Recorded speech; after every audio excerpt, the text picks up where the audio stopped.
Welcome to Mission to Inspire with Shola Ajibad, where inspiration, purpose, and abundance come alive.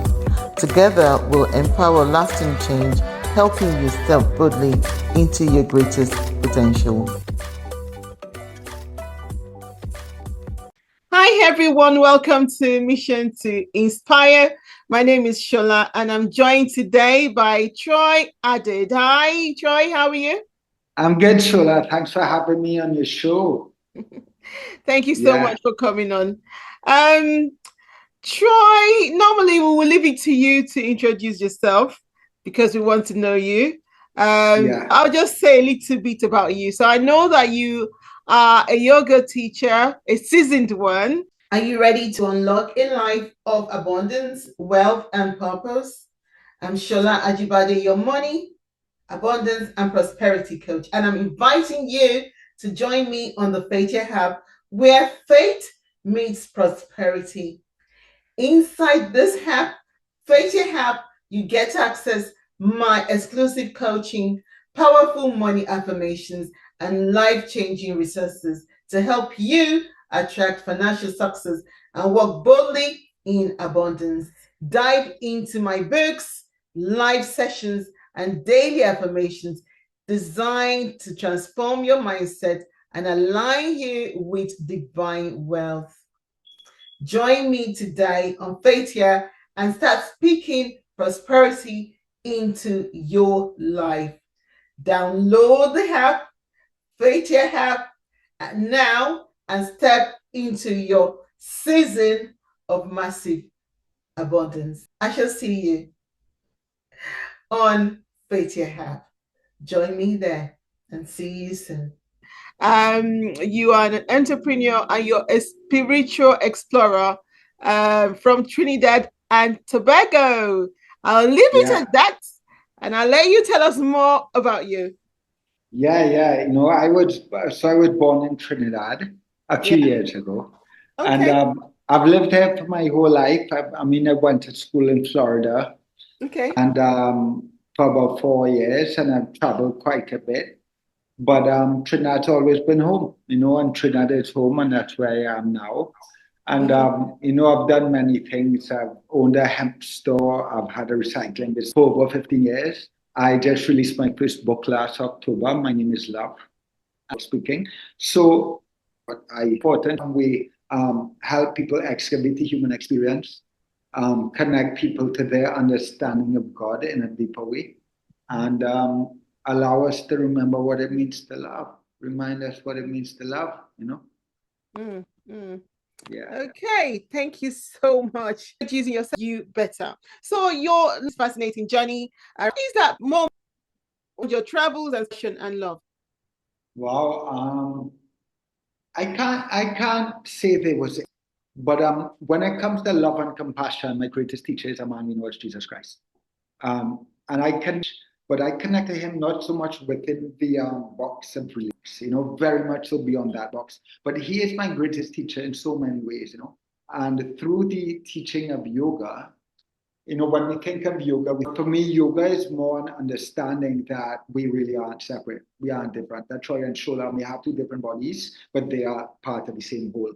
And I think once you come to understand our interconnectedness, then love and compassion become absolutely, how could you not be compassionate? How could you not seek to embody a real unconditional love, So I don't think there was any one point in time, Shola. I think a human experience is designed in such a way that if we're paying attention, it is continuously teaching us compassion. Continuously teaching us compassion. Yeah, compassion and love, always. I believe, the reality is that we don't know what this human experience is, right? I don't think any of us can really truly know, but it would make sense to me that it is designed in such a way that if there was any meaning to it, which I believe there is, that meaning is to teach us what compassion and love are, to remind us. Right. Yeah. That's very true. That's very true. In your book, My Name is Love, you explore the idea of love.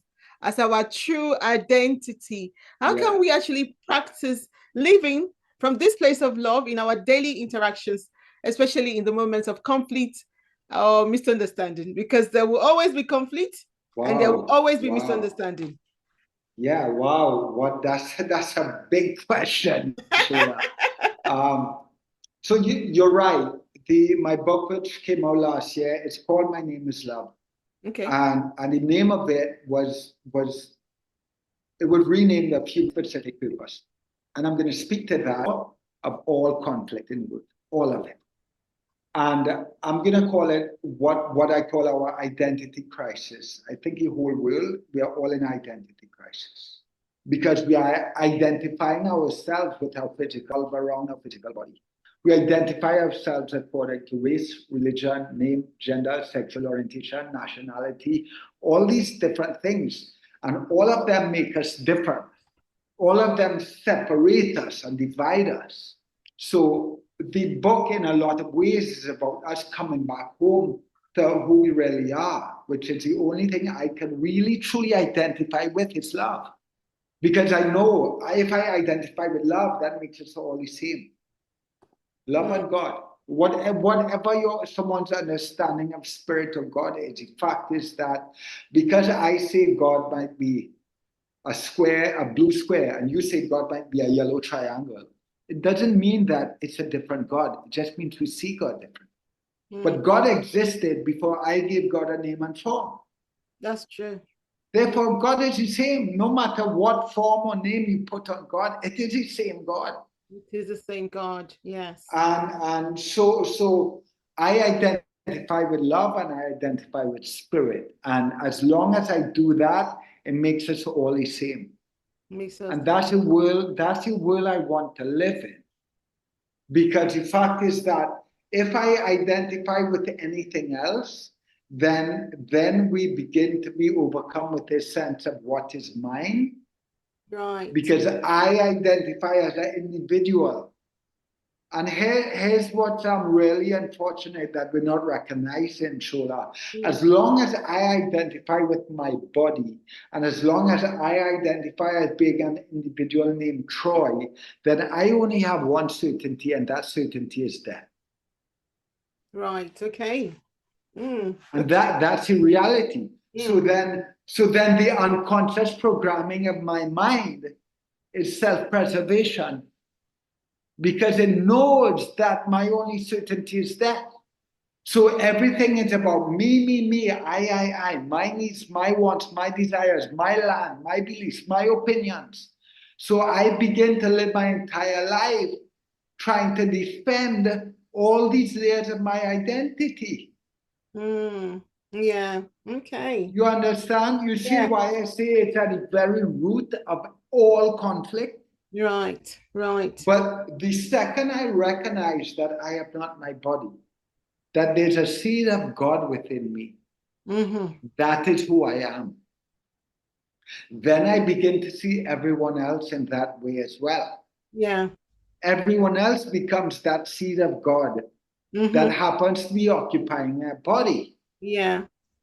And that body has a certain conditioning, a certain nurturing through its experiences. So now what I begin to understand is that while I may not agree with Shola's beliefs or opinions or how she shows up in the world or even her words, actions, and thoughts, I now understand that is not actually Shola. That is Shola's conditioning. Okay. So once I recognize that who Shola is a seed of God. But Shola is not actually her actions, words, and thoughts. Right. Then get this, Shola. Compassion and forgiveness, no longer an option, is inevitable. It's inevitable. Wow. It may take us a while to get our head out of our ass. And it may require healing and conversation and work. And I always talk about a situation I'm a little familiar with, which is one of your beautiful neighboring nations of Africa, which is Rwanda. And the reconciliation that had happened in Rwanda from what I've been told, is so beautiful to see. Right. Because I think once we get over ourselves, once we get over this sense of individual identity, then reconciliation is inevitable.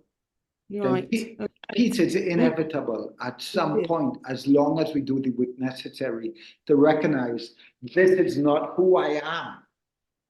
This is not who I am. But that takes a lot of work. That's very hard for some people. That's going to be very hard. How do we recognize that that is not who we are? We see ourselves every day and we think this is who we are. Yeah, and from the day we're born, we're given a name and we're told that we are our bodies and this name is who I am, that I am Troy. I am a man in a body, that I am white, I am from Trinidad. And throughout our entire life, we have all these labels of identity that are placed on us. So it takes work for someone to really step back, spend some time in solitude, spend some time in quiet, spend some time in prayer. I believe the breath is a very powerful thing. I believe that when someone spends time in relationship to breath, that there's an intelligence in the breath that is communicated to them. Right. Okay. You know, and it's powerful. I'm very powerful about the breath, Shola, because the breath is the one thing that makes me and you the same. Okay. You know, we identify with all these things that make us different, even our bloodline, our DNA, and all this stuff. But our breath, the air we breathe, me and you, Shola, is the one thing that makes us the same. That's true. The air that we breathe is what makes us the same. It connects every living being on the planet. The air that we breathe, that is very true. Now, here's something else, Shola, that might really blow you away. The word spirit, like the word Holy Spirit, it comes from the Latin word spiritus. Okay. It means to breathe. Now, I'm going to give you two more examples. There's, I think, a Hebrew word called ruach, called pneuma. It means God. And it also means breath.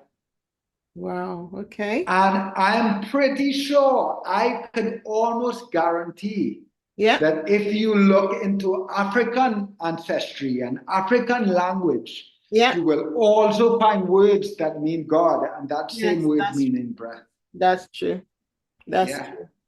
Yeah. That's true. I mean, in my language, we call God Olodumare or Laura, but then it's still God. Yeah. But is there a word for breath that you use that is in any way similar to God? Breath in my language means it means we call it like emi, like it's like you're breathing we call it emi or hair. Yeah. Beautiful. It's a little bit different, yeah. Beautiful. Yeah. Oh my God. So if I do believe that the question is how can we reprogram? How can we recondition this sense of individual identity? And I believe that if we spend enough time in quiet with our breath, that will be revealed to us. That's true. That's true. Wow. Let's talk about your business. My business, which one? Okay. So I know you founded multiple businesses. So from your yoga studio to your hem store. Yeah. Are you ready to unlock a life of abundance, wealth, and purpose? I'm Shola Ajibad, your money, abundance, and prosperity coach. And I'm inviting you to join me on the Faith Hub, where faith meets prosperity. Inside this hub, Faith Hub, you get to access my exclusive coaching, powerful money affirmations, and life-changing resources to help you attract financial success and walk boldly in abundance. Dive into my books, live sessions, and daily affirmations designed to transform your mindset and align you with divine wealth. Join me today on Faith Here and start speaking prosperity into your life. Download the app, Faith Here app, now and step into your season of massive abundance. I shall see you on Faith Here app. Join me there and see you soon. So, yeah. So how has this entrepreneur journey been? How has it shaped your spiritual practices? Almost every, I won't say almost, every business I've stepped into has had at its very foundation and intention to be of service to something greater. Right. And I think that's why a lot of them, financially, I can look at 3 or 4 of them and say, well, they weren't really a success. They just got by. Yeah. But energetically, yeah, they were very much a success. Yeah. You know? Yeah. I did have one business that was both financially and energetically successful. Yeah. That was my recycling business. Right. Okay. But in every way, business for me is about what someone might call social entrepreneurship, which is trying to serve something bigger than yourself. Right.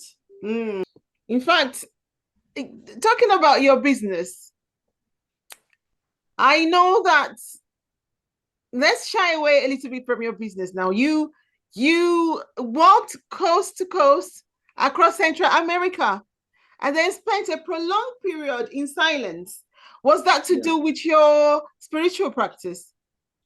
I think everything is spiritual practice. Is it? Okay. I think this conversation is spiritual practice. Hello. I believe so. I believe everything we step into is spiritual practice. But I wouldn't say I went there walking across Costa Rica. I believe that there's a lot of growth and transformation in what is uncomfortable and unknown.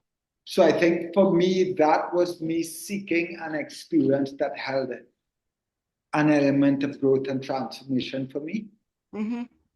And it definitely gave me that. Right. My time in silence, that was definitely part of my spiritual practice. That is a practice called Vipassana meditation. Okay. Right. And it's where you spend prolonged periods in silence. And they're all over the world. People, I'm sure they have them. I know they have them in London. They have them all over the world, these Vipassana experiences.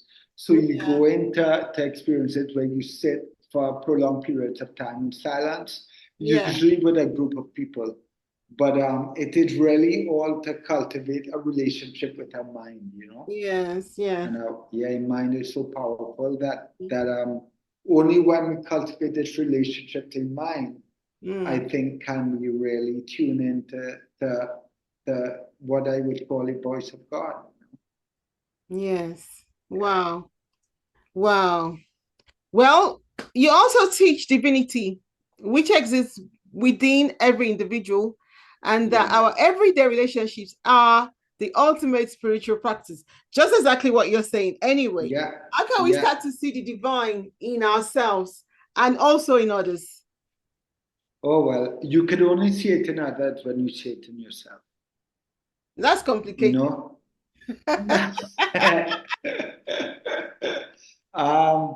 So it's there's a teaching, I believe it's a yoga teacher called Yogi Bhajan.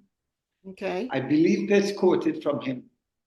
He says, you cannot see God at all unless you see God in all. Right, unless you see God in all. Yeah. Very true. And I believe that divinity is in everything everywhere. And while this might be really hard for us to recognize, because let's face it, Shola, I'll be first one to say that I live a very Western privileged life. Yes. Right? Mm-hmm. Yeah. There are a lot of people in our world experiencing immense suffering. Mm-hmm. How can I say that God lives there? Yeah. How can I possibly say that? Mm. Well, it's a choice. It's a faith I have that this human experience has some intelligence to it. Okay. That we can't possibly understand. Yeah. Right? Yeah. And if I really understand that I am not my body, mm-hmm. then I also understand that any suffering I may experience in my body is just temporary. That what me and you call a lifetime is really just a brief moment along cosmic existence, right? Right. So the more we zoom out, the less significant our suffering becomes. It doesn't mean it's not real though. It's still very real and hurtful and painful. But I just offer this because it allows us a lens through which maybe we can acknowledge that God lives even in what might face appear as darkness. Right. Mm. You know? Yes. Yes. Yeah. And that's just a world that's a world that makes sense to me, and that's what I choose to believe. That's what I've come to know, because it makes the world and suffering in a world more palatable. Thank you so much. That is so powerful. Thank you so much for joining us today. For people that might want to contact you and connect with you, how can they? They can find me at troyhadeed.com. That's TROYHADED. I'm also quite active on Instagram. If they want to reach out to me there. I've just started TikTok a little bit. But they can reach out to me by my website. My book's available on Amazon. And if they had any questions, I will be happy to answer. The answer. Oh my God. Thank you so much for joining us today. We have been so blessed to have you on the show. And thank you so much for sharing your journey as well. It's a pleasure. So where can they purchase your books if they want to? Amazon.com would be the easiest place. Amazon. Okay. Yeah. Or my website. Okay. Or they can go to their local bookstore and say, I want this book, order this book, and they'll order it. And they'll order it for them. Wow. Yeah. Thank you so much for joining us today. Thank you, Troy. All right, Shola, thank you for having me. Love. Okay. Bye. Bye. Glad to be with you today. Glad to have you on our show. So, Andy is a seasonal leader. Okay, and are you ready to unlock a life of abundance, wealth, and purpose? I'm Shola Ajibad, your money, abundance, and prosperity coach, and I'm inviting you to join me on the Faith Hub, where faith meets prosperity. Inside this hub, Faith Hub, you get to access my exclusive coaching, powerful money affirmations, and life-changing resources to help you attract financial success and walk boldly in abundance. Dive into my books, live sessions, and daily affirmations designed to transform your mindset and align you with divine wealth.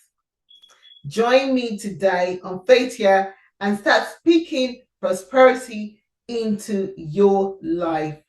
Download the app, Faith Here app, now and step into your season of massive abundance. I shall see you on Faith Here app. Join me there and see you soon.